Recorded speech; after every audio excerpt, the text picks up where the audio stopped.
Hello friends, જય શ્રી ગણેશ. બધાને સ્વાગત છે તમારું મારી ચેનલ ગુજરાતી કિચનમાં. તો આજે આપણે મરચાની એવી રેસીપી બનાવશું જે તમે વારંવાર બનાવવાનું પસંદ કરશો. આ તીખા ચટપટા મરચામાંથી તમને રાયતા મરચા, દહીં મરચા, ભરેલા મરચા બધાનો સ્વાદ મળી રહેશે. તો જ્યારે પણ એકના એક શાક ખાઈ કંટાળી ગયા હોય અથવા ઘરમાં કોઈ શાક ન હોય ત્યારે તમે આ તીખા ચટપટા મરચા બનાવી શકો છો. બનાવવા તો ખૂબ જ સરળ છે અને રોજ બનાવીને ખવાય તેવા બને છે. તો ચાલો આપણે અહીંયા તીખા ચટપટા મરચા બનાવવાનું શરૂ કરીએ. એ પહેલાં જો વિડીયો પૂરો જોયા પછી તમને થોડો પણ પસંદ આવે તો વિડીયોને એક લાઈક અને ચેનલ પર નવા હોય તો જલ્દીથી ચેનલને સબસ્ક્રાઈબ કરી દેજો. તો અહીંયા આપણે આ મરચાનું શાક બનાવવા માટે કે તમે મરચાનો સંભારો પણ આને કહી શકો છો. તો એ બનાવવા માટે આપણે અહીંયા જે તીખી વેરાયટીના થોડા મરચાં આવે છે એ લેવાના છે, કારણ કે થોડું જો સ્પાઇસી બનશે તો ખાવાની ખૂબ મજા આવશે. પણ જો તમે વધારે તીખું ન ખાઈ શકતા હોય તો તમારી રીતે તમે મરચાં લઈ શકો છો. તો જો અહીંયા મરચાંને આપણે સરસ એવા વોશ કરી લીધા છે અને આપણે એને કોરા સરસ એવા કરી લીધા છે. તો હવે આપણે મરચાંમાં આ રીતે કટ લગાવવાનો છે. તો જો મરચાંમાં આપણે પૂરેપૂરો મરચાંમાં કટ નથી લગાવવાનો, મતલબ કે મરચાંના બે ભાગ થઈ જાય એવી રીતે કટ નથી લગાવવાનો, પણ આવી રીતે એક સાઈડથી આપણે મરચાંનો કટ લગાવીને ભરતા હોય મરચાં એ રીતે કટ લગાવવાનો છે. અંદરના જે બિયા છે એ તમારે હટાવવા હોય તો તમે હટાવી પણ શકો છો અને જો તમારે રાખવા હોય તો રાખી પણ શકો છો. તો જો અહીંયા આ જે મરચાં મેં લીધા છે વધારે સ્પાઇસી નથી હોતા, મીડિયમ સ્પાઇસી હોય છે, એટલે મરચાંનું પસંદગી તમે તમારી રીતે કરી શકો છો. તો બધા મરચામાં આપણે એ જ રીતે કટ લગાવી લેવાનો છે અને મરચામાં કટ લગાવી અને આપણે એક પ્રોસેસ કરવાની છે મરચાની, એ આપણે થોડી વાર પછી કરશું. તો ત્યાં સુધી આપણે મરચાને સાઈડમાં રાખી દઈએ અને અહીંયા આપણે હવે એક મસાલો બનાવીએ. તો એના માટે આપણે એક ખાંડણી લીધી છે, તમે મિક્સરનું જાર પણ લઈ શકો છો. ખાંડણીમાં અડધી ચમચી જેટલા ધાણાના બિયા એડ કરીએ, 1 ચમચી જેટલી મેં વરિયાળી લીધી છે એમાંથી અડધી એડ કરી છે અને અડધી આપણે બચાવી રાખી છે. અડધી ચમચી જેટલું જીરું એડ કરી દઈએ અને અડધી ચમચી જેટલી જ આપણે રાઈ એડ કરી દીધેલી છે. આ બધા મસાલાને આપણે દરદરો એવો વાટી લેવાનો છે. તો જો બધી વસ્તુના દાણા આપને સમજ આવે છે એ રીતનું આપણે એને વાટવાનો છે. તો આપણે એને એક વાટકીમાં લઈ લઈએ અને આ મસાલાને સાઈડમાં રાખી અને ફરી પાછી એ જ ખાંડણી આપણે લીધેલી છે. એ ખાંડણીમાં આપણે એક નાની વાટકી જેટલા એટલે કે 2 ચમચી જેટલા શેકેલા સિંગ દાણા લીધા છે અને સાથે 2 ચમચી જેટલા આપણે સફેદ તલ લઈ લીધા છે. આ બંને વસ્તુને પણ આપણે દરદરી એવી વાટી લીધેલી છે. મેં શેકેલા સિંગદાણા લીધા છે, જો તમારે કાચા લેવા હોય તો તમે કાચા પણ લઈ શકો છો. તો જો એને પણ આપણે એક વાટકીમાં પલટાવી લઈએ અને આ પાવડર છે એને પણ આપણે થોડી વાર માટે સાઈડમાં રાખીએ. અને હવે આપણે અહીંયા એક વાટકીમાં 3 થી 4 ચમચી જેટલું મીડિયમ ખાટું દહીં લીધેલું છે.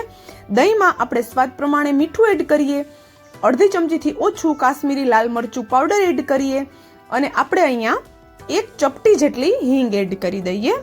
કલર માટે અડધી ચમચી જેટલી આપણે હળદર એડ કરી દઈએ અને 1 ચમચીથી અડધી ચમચી જેટલું તમે ધાણા જીરું પાવડર એડ કરી શકો છો. ધાણા લીધા છે આખા એટલા માટે ધાણા જીરું પાવડર આપણે થોડો ઓછો રાખશું, એટલા માટે મેં અડધી ચમચી જેટલો લીધેલો છે. અને કાશ્મીરી લાલ મરચુંની જગ્યાએ તમે નોર્મલ મરચું પણ લઈ શકો છો. તો હવે આ બધી વસ્તુને સરસ એવી એક વખત આપણે દહીં સાથે મિક્સ કરી દઈએ અને આપણું અહીંયા મસાલાવાળું દહીં બનીને રેડી થઈ ગયું છે. તો જોઈ શકો છો આપણે દહીંમાં વધારે ગાંઠા ન રહે એ રીતે દહીંને ફેટીને લેવાનું છે. તો જો સરસ એવું આપણું દહીં પણ રેડી થઈ ગયું છે. તો એને પણ સાઈડમાં રાખી અને ફરી પાછા આપણા મરચાં લઈ લઈએ. તો આ બધી પ્રોસેસ કરી લીધા પછી જ આપણે મરચામાં મીઠું ભરવાનું છે.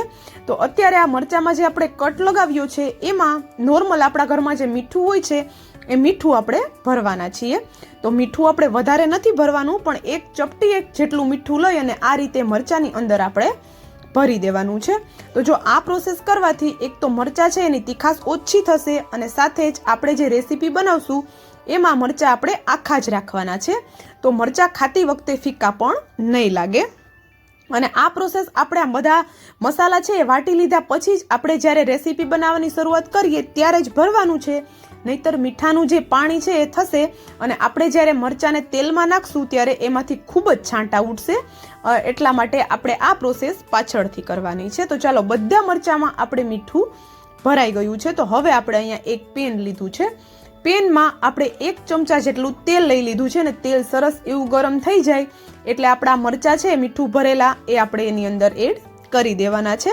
અને મરચાંને આપણે સરસ એવા ફ્રાય કરી લેવાના છે. જેમ આપણે મરચાં ફ્રાય કરીને તળીને ખાતા હોય એ જ રીતે મરચાંને આપણે તળી લેવાના છે, પણ થોડા એવા ઓછા તળશું. આપણે એકદમ એ સોગી થઈ જાય એટલા મરચાંને નથી તળવાના. તો જો મરચાંને આપણે આ રીતે ફેરવતા રહી અને હલકા એવા એ સોફ્ટ થાય ત્યાં સુધી આપણે એને ફ્રાય કરવાના છે. અને આપણા મરચાં ફ્રાય થાય છે ત્યાં સુધીમાં વિડીયો જો તમને થોડો પણ પસંદ આવતો હોય તો વિડીયોને એક લાઈક, અને જો ચેનલ પર નવા હોય તો જલ્દીથી ચેનલને સબસ્ક્રાઈબ કરી દેજો. અને હા, મને કોમેન્ટ કરીને પણ જરૂરથી જણાવજો કે તમે આ મારો મરચાંનો વિડીયો ક્યાંથી જોવો છો. તો આપણા મરચાં પણ સરસ એવા ફ્રાય થઈ ગયા છે, તો આપણે એને હવે તેલની બહાર કાઢી લઈએ. અને તમે જોઈ શકો છો કે મરચાંને આપણે કેવા ફ્રાય કરેલા છે. હલકા એવા સોફ્ટ થયા એટલે આપણે એને બહાર કાઢી લેવાના છે. વધારે આપણે ઓવરકુક નથી કરવાના. તો આ મરચાં તળાયેલા છે એને સાઈડમાં રાખી દઈએ, અને કડાઈમાં જે તેલ બચ્યું છે એમાં જ આપણે જે મસાલો બનાવીને રાખ્યો છે વાટીને એ એડ કરી દઈએ, અને મસાલાને હલકો એવો આપણે સંતળાવા દઈએ. મસાલાની હલકી એવી સુગંધ આવવા લાગે એટલે આપણે એમાં જે મસાલાવાળું દહીં બનાવીને રાખ્યું છે એ એડ કરવાનું છે. પણ દહીં એડ કરતા પહેલા ગેસની ફ્લેમ કાં તો બંધ કરી દેવાની છે અને કાં તો એકદમ સ્લો કરી દેવાની છે. નહીં ગરમ તેલમાં સીધું દહીં એડ કરશું તો દહીં ફાટી જશે. તો એટલા માટે ગેસની ફ્લેમ સ્લો કરી દેવાની છે અને પછી જ આપણે દહીં એડ કરવાનું છે.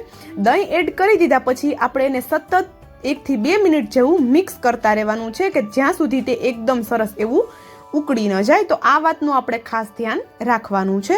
તો જોઈ શકો છો દહીં આપણે સરસ એવું મિક્સ કરી દીધું એટલે એકદમ સરસ એવું એક ગ્રેવી જેવું થઈ ગયું છે. હવે આપણે દહીંની ઉપર તેલ આવી જાય ત્યાં સુધી દહીંને આપણે કૂક થવા દેવાનું છે, જેથી કરીને દહીંની જે સ્મેલ છે, કાચી સ્મેલ એ બધી નીકળી જાય.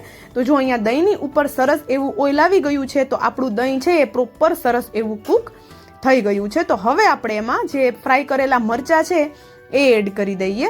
એકદમ નાની અને એકદમ સિમ્પલ એવી રેસીપી છે, પણ સ્વાદ એટલો ગજબ આવે છે કે તમે આ મરચાં વારંવાર બનાવવાનું પસંદ કરશો. તો જો મરચાં એડ કરી દીધા પછી આપણે મરચાંને સરસ એવા દહીં સાથે મિક્સ કરી દેવાના છે. અને હવે આપણે એમાં જે સાઈડમાં આપણે સિંગદાણા અને તલનો પાવડર બનાવીને રાખ્યો હતો એ ઉપરથી આ રીતે સ્પ્રિંકલ કરી દેવાનો છે.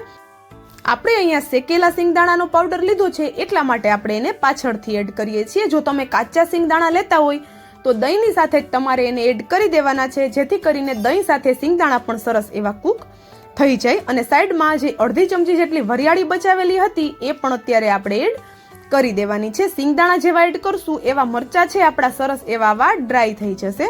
તો જો તમારે ડ્રાય મરચાં ખાવા હોય તો અત્યારે આપણે એને અડધી સેકન્ડ માટે મિક્સ કરવાનું છે, અને તમે આ મરચાંને ગરમ ગરમ સર્વ કરી શકો છો. ઠંડા થયા પછી પણ ખૂબ જ ટેસ્ટી લાગે છે. અને જો તમારે ગ્રેવીવાળા ખાવા હોય તો અહીંયા આપણે અડધી વાટકી જેટલું પાણી એડ કરી દેવાનું છે. પાણી એડ કરી સરસ એવું આપણે મિક્સ કરી દેવાનું છે, અને પાણીને આપણે થોડી વાર માટે ઉકળવા દેવાનું છે કે જ્યાં સુધી પાણી આપણે જે એડ કર્યું છે આપણી ગ્રેવી ઉપર તેલ આવી જાય ત્યાં સુધી આપણે એને થવા દેવાનું છે. તો જો થોડી જ વાર થશે એટલે ગ્રેવીની ઉપર સરસ એવું તેલ આવી જશે. તો આપણે એને એક વખત મિક્સ કરી લઈએ, અને આપણા અહીંયા એકદમ ટેસ્ટી વાળા મરચાં બનીને રેડી થઈ ગયા છે. અને આ મરચાંનો ટેસ્ટ બેલેન્સ કરવા માટે મેં અડધી ચમચી જેટલી ખાંડ પણ એડ કરેલી છે. ખાંડ એડ કરવી ટોટલી ઓપ્શનલ છે. અને તમે જોઈ શકો છો આપણા મરચાં છે એકદમ જોરદાર દેખાય છે. મરચાં છે વધારે સોગી પણ નથી થયા અને એકદમ કાચા પણ નથી રહ્યા. તો ઉપરથી થોડા લીલા કટ કરેલા ધાણા એડ કરી દઈએ અને મરચાંને આપણે સર્વ કરી લઈએ. તો આ મરચાં રોટલા, રોટલી, ભાખરી કે પરાઠા, પૂરી ગમે એની સાથે ખાશો ખાવામાં ખૂબ જ ટેસ્ટી એવા લાગશે. અને પ્લેન દાળ ભાત સાથે ખાશો તો પણ ખાવાની ખૂબ જ મજા આવશે. તો જ્યારે પણ રોજના શાક કરતાં કંઈક અલગ ખાવાની ઈચ્છા થાય ત્યારે તમે આ ચટપટા મરચાં બનાવી શકો છો. તો ચાલો આપણા અહીંયા એકદમ ચટપટા એવા મરચાં બનીને રેડી થઈ ગયા છે. And thank you for watching.